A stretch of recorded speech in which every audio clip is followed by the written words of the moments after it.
Hello everyone. इस video में हम टेबल समझने वाले हैं कि टेबल्स एक्चुअल में है क्या, टेबल्स की हमें ज़रूरत क्या पड़ी और टेबल्स का हमें यूज़ किस तरीके से करना चाहिए। देखो मैथ्स में हर चीज़ को, मैथ्स जो है ना, हर चीज़ को आसान बनाने की कोशिश करती है।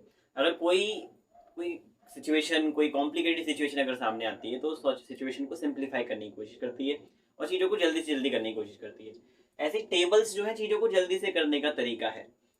टेबल्स है क्या, समझते हैं, ज़रा एग्जाम्पल से समझते हैं। एक पर्सन को दो को ऐड करना है, दो में उसने ऐड करा, उसने देखा दो को जब दो बार ऐड कर रहे हैं तो चार आ रहा है। तो उसने कहा अगर दो को तीन बार, अगर चार बार ऐड करें, तीन बार ऐड करते तो कितना आएगा, छः आएगा। अगर दो को चार बार ऐड करते हैं तो कितना आएगा, आठ आएगा। अगर दो को उसे 100 बार ऐड करना पड़ा तो दो दो को 100 बार ऐड करते हुए तो उसको तो बहुत ज़्यादा टाइम लग जाएगा।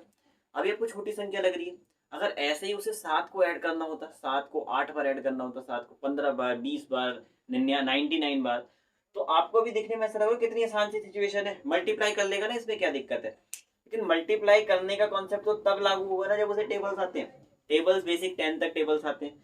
क्यों? क्योंकि टेबल्स ही हम यूज करते हैं जब मल्टीप्लाई कर रहे होते हैं, और कोई शॉर्टकट नहीं।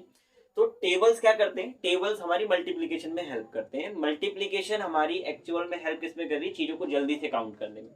अगर आपसे कहा जाए 100 को 5 बार काउंट करो, 100 को 5 बार काउंट करने का मतलब क्या है, 100 5 बार लिखो और उनको जोड़ो। 100 और 100 कितना होगा, फिर कितना होगा, फिर कितना होगा। लेकिन आप जानते हैं इतनी जगह क्यों घेर रहे हैं हम और इतना टाइम क्यों लगा रहे हैं। 100 को 5 बार जोड़ने का मतलब क्या है, 5 से मल्टीप्लाई कराना। और 5 से मल्टीप्लाई करना तो बड़ा आसान होता है। 5 × 1, 5, दो जीरो कॉपी पेस्ट कर देंगे तो ये हो जाएगा 500। तो मल्टीप्लाई करके कितना आसान हो गया। लेकिन आपको ये नहीं पता 5 × 1 कितना होता है। 5 × 1 5 होता है, 5 को एक बार ऐड करना है। 5 × 2 मतलब 10। आपको कोई चीज याद नहीं तो बार बार ऐड करके आपको निकालना पड़ेगा और चीजें मुश्किल हो जाएंगी। तो टेबल्स क्या करते हैं, टेबल्स आपकी कैलकुलेशन को ईजी बनाते हैं।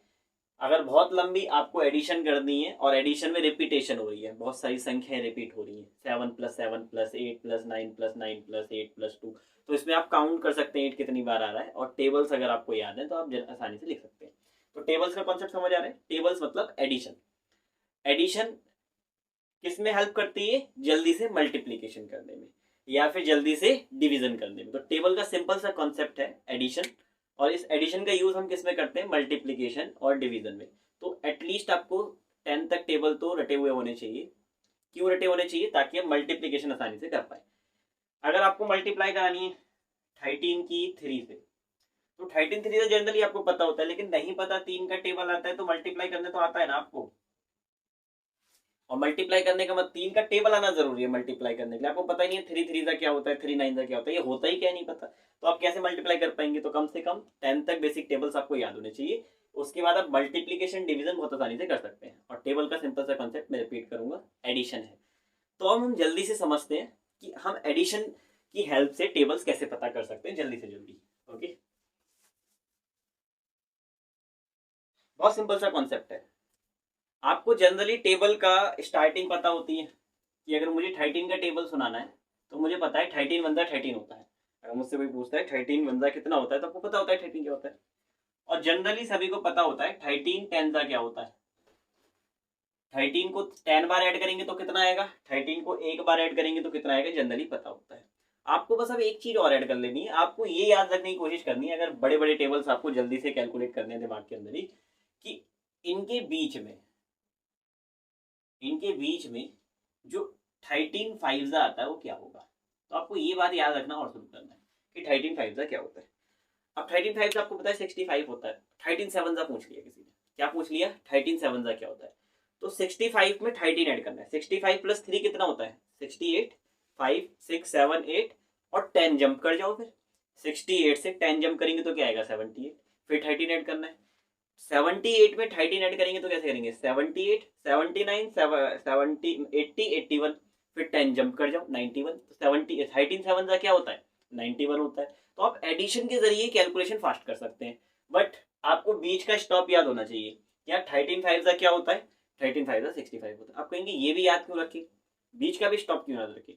तो इसके लिए भी कैलकुलेशन है आसान। क्या कैलकुलेशन है, आपको अगर 13 की 5 से मल्टीप्लाई करानी है, नहीं कराएंगे 5 से मल्टीप्लाई, 5 की जगह क्या लिखेंगे हम, 5 की जगह लिखेंगे 10/2 लिख सकते हैं। 5 को हम 10/2 लिख सकते हैं। अभी आपको लग सकता है ये बहुत मुश्किल सी चीजें बता रहा हूँ, लेकिन अगर आपको ये कनेक्ट करती है तो ये चीजों को, ये कैलकुलेशन फास्ट बनाएगी। तो हम क्या कर सकते हैं, 5 की जगह 10/2 लिख सकते हैं। यानी कि हमें करना क्या है, जब भी हमसे गए 13 की 5 से मल्टीप्लाई या किसी भी नंबर की 5 से मल्टीप्लाई कराओ, दिमाग में भी करनी है तो कर देंगे। तो करना क्या है, एक जीरो लगा देना है इसमें, इसके बाद में एक जीरो ऐड कर देना है। जीरो ऐड करके किससे डिवाइड कर देना है, 2 से डिवाइड कर देना है। 2 से डिवाइड करना आसान होता है। 2 6 क्या होता है 12, जब 12 आएगा तो 1 बचेगा, और 2 5 क्या होता है 10। तो 65 भी आप दिमाग में कर सकते हैं। अगर आपसे कोई पूछे 2 3 5 की मल्टीप्लाई 5 से करें, बताओ क्या आंसर आएगा, तो आप दिमाग में कर सकते हैं। कैसे, मैं भी लिख कर दिखा रहा हूँ, ठीक है, मतलब दिमाग में बड़े बड़े आराम से हो सकता है। एक जीरो ऐड कर देना है, डिवाइड किससे कर देना है, 2 से। सिंपल सा कॉन्सेप्ट है। 5 को हम 10/2 लिख सकते हैं, एक्चुअल में 5 ही रहेगा। वही मैं बता रहा हूँ, ये रट लो ये चीज, जीरो लगाना है, 2 से डिवाइड करना है। कॉन्सेप्ट मैंने समझा ही दिया है। फिर क्या करना है, 2 से डिवाइड, 2 से डिवाइड आसान रहती है। 2 1 क्या होता है 2, फिर 2 1 क्या होता है 2, 1 बचेगा। 2 7 क्या होता है 14, यहाँ पर क्या बचेगा, मतलब कि यहाँ पे जब 14 बचेगा 1 कैरी होगा। 2 5 क्या होता है 10।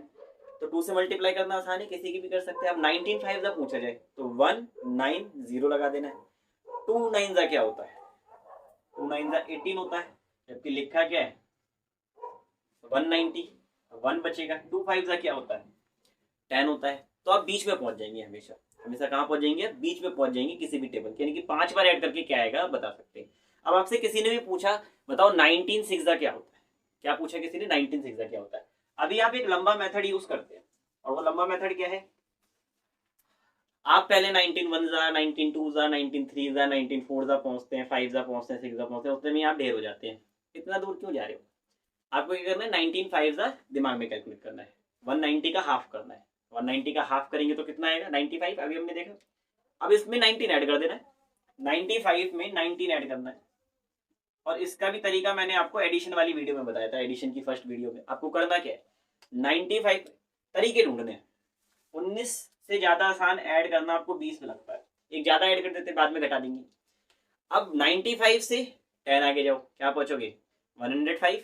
105 से 10 आगे जाओ, कहाँ पहुंचोगे 115। 115 जो है आपका वो एक ज्यादा है, तो इसमें से एक घटा देना है। तो ये सारी कैलकुलेशन दिमाग में हो सकती है और बहुत फास्ट हो सकती है अगर आप रेगुलरली प्रैक्टिस कर रहे हैं। तो इंपॉर्टेंट है प्रैक्टिस करना। तो आपको टेबल्स रटने नहीं पड़ेंगे, इस मेथड से आप जल्दी निकाल लेंगे। पहले टेबल्स के बीच में जाओ, और फिर या तो कोई पूछता है 19 6 19 7 कोई पूछेगा 19 4 19 3 तो या तो आप बीच में आकर पीछे जा सकते हैं या आगे जा सकते हैं, दोनों में से कुछ भी मेथड यूज कर सकते हैं। और कोई सा भी टेबल, मतलब कोई सा भी टेबल आप तुरंत फाइंड कर सकते हैं, तुरंत वो कैलकुलेशन कर सकते हैं। Okay, thank you. इस वीडियो में इतना ही जानना था। अब आप प्रैक्टिस करें, इसके लिए मैं कोई प्रैक्टिस एक्सरसाइज नहीं देने वाला हूँ।